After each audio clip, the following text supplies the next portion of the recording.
Anar əlini atıb məni çağırana qədər bu qışqırır ki, bunu niyə çağır? Bunu sənsən. Nigarın bu hərəkəti onu necə yandırdısa, Röya arxivi tökməyə başladı. Qaça-qaça bir dənə bayrağı götürüb əlində. Yaxşı ki, oğlanın ayağı düşüb, deyəsən ona, indi elə başa düşdüm.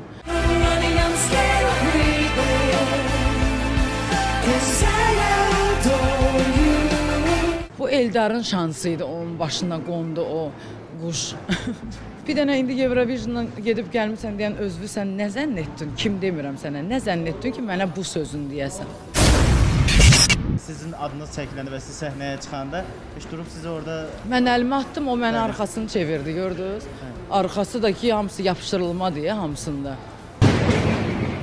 Röyanın ard-arda aldığı mükafatlar onun düşmənlərini bir gün üzünə çıxartdı desək, yalan olmaz. Mən sizə deyim, əslində sona dək Nigarın düşünürdüm.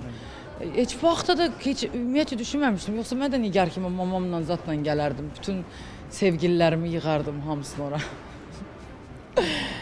Amma mən o qədər belə normal baxdım. Əslində inanın ki, Xəzərə görə ən çox getdim. Ki daha biz çox görsənək.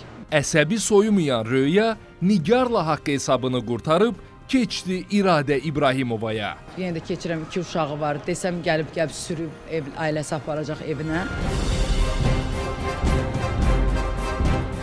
Getsinə otursunlar evlərində. Mən onsuz itirmişəm. Deyir ya, İstanbul'un yağışdan nə qorxusu? Amma sizin qorxu var.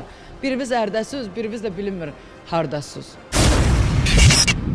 Bu mükafat və qələbə kimin dost, kiminsə gizli düşmən olduğunu aşkarlamağa yetərmiş. Röya da altın kələbəyin sayəsində əzizlədiyi rəfiqəsinin əsl üzünü gördü. Röyanın uğurunu da, zəlzələ effekti yaradacaq açıqlamalarını da sizə olduğu kimi çatdırır.